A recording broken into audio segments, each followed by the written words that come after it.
영화에서는 사건이 터졌을 때 영웅이 나타나서 전능한 신과 같이 모든 문제를 해결하기도 합니다. 그런데 현실에서는 인간은 연약해서 실패하고 넘어지는 것을 보게 됩니다. 베드로는 예수님의 수제자였지만 그는 실패하고 넘어지는 연약한 인간이었습니다. 오늘은 바로 그 연약한 인간에 대한 이야기입니다. 오늘 본문은 누가복음 22장 54절부터 62절이고요. 그 중에서 59절부터 62절까지 읽겠습니다. 한 시간쯤 있다가 또 한 사람이 장담하여 이르되 이는 갈릴리 사람이니 참으로 그와 함께 있었느니라. 베드로가 이르되 이 사람아 나는 내가 하는 말을 알지 못하노라고 아직 말하고 있을 때 닭이 곧 울더라. 주께서 돌이켜 베드로를 보시니 베드로가 주의 말씀 곧 오늘 닭 울기 전에 내가 3번 나를 부인하리라 하심이 생각나서 밖에 나가서 심히 통곡하니라. 아멘.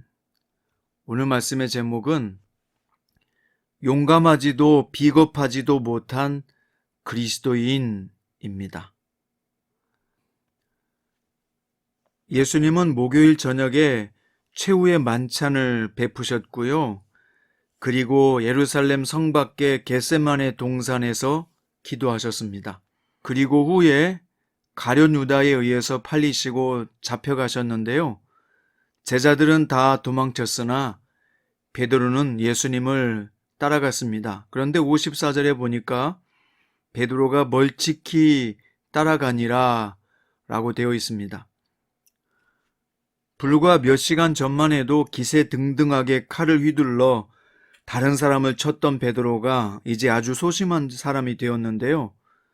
두려워하면서도 감히 나서지도 못하고 충분히 도주가 가능한 거리에서 무리를 따라갔습니다. 비겁하면서 소심한 모습인데 동시에 우리 모두에게 너무 익숙한 모습이지 않습니까? 기도하고 은혜를 받고 감정이 격해지면 세상 모든 유혹을 이길 수 있는 것처럼 결단했다가 정작 조그마한 문제는 넘지 못해서 전전긍긍하는 우리의 모습이 사실 여기 베드로의 모습입니다. 자, 55절에 보니까 사람들이 뜰 가운데서 불을 피우고 앉았을 때 베드로도 그 중에 앉아 있었습니다. 아마 베드로에게 예수님을 구하고자 하는 적극적인 의지가 있었던 것 같지는 않습니다. 소심하게 따라가다가 사람들 사이에서 무슨 일이 어떻게 흘러가고 있는지 알고 싶어 했을 것입니다. 그런데 여기 불을 피웠다고 돼 있는데 이 모닥불이 주는 어떤 위안과 편안함이란 게 있잖아요. 그래서 요즘에 불멍이라는 말이 나오기도 했는데요. 불을 멍하게 바라보고 있으면 그 불이 주는 따뜻함과 포근함, 그리고 불이 주는 나름대로의 치료에 효과가 있습니다. 그런데 이 베드로의 모습을 보면 예수님의 생명의 빛을 가진 사람이 세상 사람들이 쬐는 그 모닥불가에 앉아서 그 빛의 위로를 받고 위안을 받으려고 하는 그의 초라한 모습을 보게 됩니다. 생명의 빛을 가진 사람이 믿지 않는 사람들 사이에 섞여서 모닥불을 쬐면서 앉아있는 그 초라한 모습, 그것은 바로 우리의 이중적인 모습과 매우 흡사합니다. 우리는 삶의 경랑 속에서 담대히 예수님의 사람으로 자신을 드러내지 못할 때가 많습니다.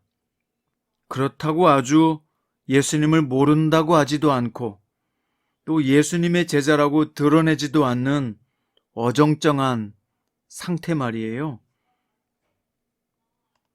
자, 사람들 사이에 앉아있는 베드로에게 사람들은 관심이 없었지만 그런데 누군가는 관심을 가지고 날카롭게 그의 정체를 물었습니다. 그러자 한순간 모닥불의 따뜻함은 서늘함으로 바뀌었겠죠. 그 모닥불가에 모인 사람들은 모두 다 예수를 반대하는 사람들이었습니다. 하지만 그 가운데 유일한 예외였던 베드로는 바로 예수님을 주로 고백했던 사람이었습니다. 그런데 바로 그 믿지 않는 사람들 중에 누군가가 너는 누구야? 너의 정체성이 뭐지?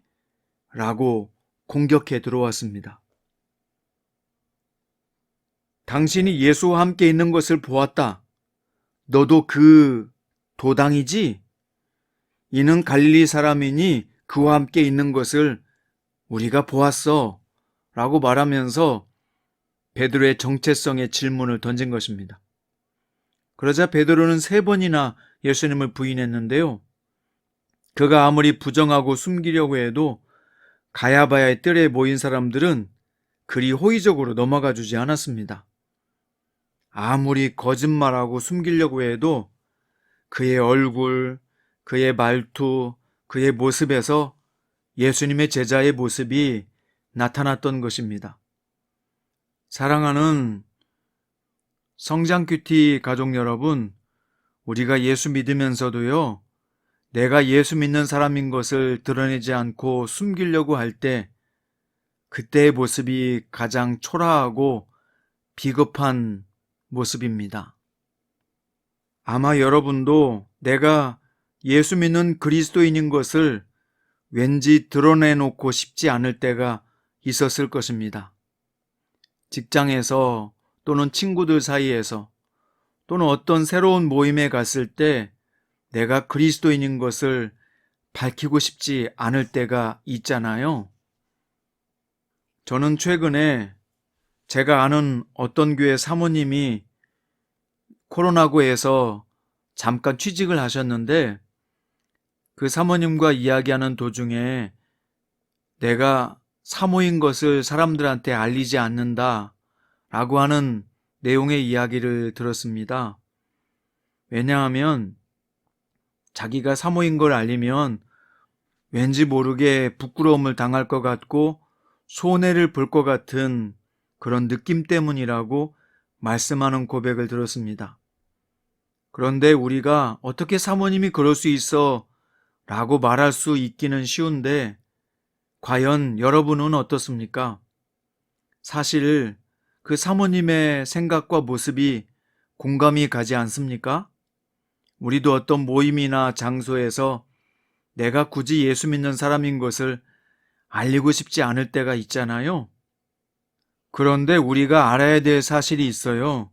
왜냐하면 우리가 아무리 거짓말하고 숨기려고 해도 우리의 얼굴, 우리의 말투, 우리의 모습, 생활 태도, 이런 여러 가지 삶의 모습을 보면 그리스도인인 것이 결국은 다 드러나게 되어 있습니다. 특히 어떤 어려움을 당한 사람이 보면 자기도 모르게 전도하고 있는 모습을 보게 되잖아요. 그러니까 결국 숨길 수 없다는 이야기입니다. 내가 그리스도인이고 내가 예수 믿는 사람인 것은 정말로 숨길 수 없는 사실이란 말이죠. 그러니까 숨기려고 하기보다 차라리 어느 기회가 되면 자연스럽게 드러내놓고 내가 그리스도인인 것을 밝히는 게 현명한 것입니다. 그러다가 어떤 사람들의 공격이나 무시 또는 왕따를 당할 수도 있지만 우리는 그것을 감당할 수 있는 사람들인 것을 믿으시기 바랍니다. 우리는 충분히 그걸 감당할 수 있어요. 그런데 우리가 스스로 감당할 수 없고 어렵고 힘들 것이라고만 미리 상상하는 거죠. 우리는 그 정도의 어려움과 문제는 능히 감당할 수 있고 이길 수 있는 그리스도인인 것을 믿으시기 바랍니다. 자, 오늘 베드로가 몰아치는 추궁에 잠시 자기가 예수님의 제자인 걸 잊고 있었습니다. 아니, 부인하고 싶었습니다. 그런데 어느 순간 베드로가 자신의 정체성을 깨닫고 통곡하는 시간이 주어졌습니다. 그게 뭡니까? 바로 닭 울음소리죠. 꼬끼오라고 하는 그 닭 울음소리가 베드로를 깨우치게 한 겁니다. 그래서 그는 그 닭 울음소리를 듣고 예수님께서 자기가 3번 주님을 부인할 것이라고 하는 그 말씀이 생각났고 밖에 나가 통곡하며 회개하게 됩니다. 오늘 주님은 우리의 삶 가운데서도 분명히 들려주시고자 하시는 닭 울음소리가 있을 것입니다. 그것이 나의 내면의 소리일 수도 있고요. 아니면 주변의 사람들의 말일 수도 있고, 아니면 어떤 사건이나 경제적인 문제 또는 건강의 문제일 수도 있어요. 주님은 어쨌든지 우리가 잘못된 길로 가면 반드시 닭 울음소리를 통해서 깨우치고자 하시는 메시지를 주십니다. 오늘 여러분과 제가 들어야 될 닭 울음소리는 무엇일까요? 주님은 나에게 어떤 닭 울음소리를 통해서 이제 그만, 여기서 그만해라, 그리고 돌아와라, 회개하라, 멈춰라 라고 하시는 주님의 메시지를 들을 수 있기를 바랍니다. 말씀의 결론입니다. 우리의 마음과 육체는 예수님을 따르기가 참 어렵습니다.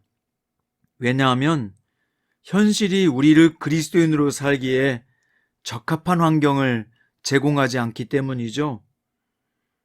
눈은 감기고 다른 사람들의 추궁에 너무 쉽게 비겁해질 때도 있습니다. 그렇게 살았을 수도 있고 지금 그렇게 살 수도 있습니다. 그런데 예수님은 이렇게 못난 우리에게 먼저 다가오시는 분입니다. 용감하지도 비겁하지도 못한 베드로 같은 우리에게 주님은 눈을 맞춰주시고 손을 내밀어 주시는 분입니다. 여러분, 여기에 우리의 소망이 있습니다. 자신에 대한 실망으로 예수님의 손을 놓지 마십시오. 그분의 시선을 피하지 마십시오. 오늘도 베드로처럼 회개하고 다시 일어날 수 있는 소중한 날이 될 수 있기를 축원드립니다. 기도드립니다. 주 예수님, 우리는 용감하지도 비겁하지도 못한 베드로의 모습이 우리일 때가 있습니다. 지금 나의 연약하고 작고 초라한 모습일 수 있습니다.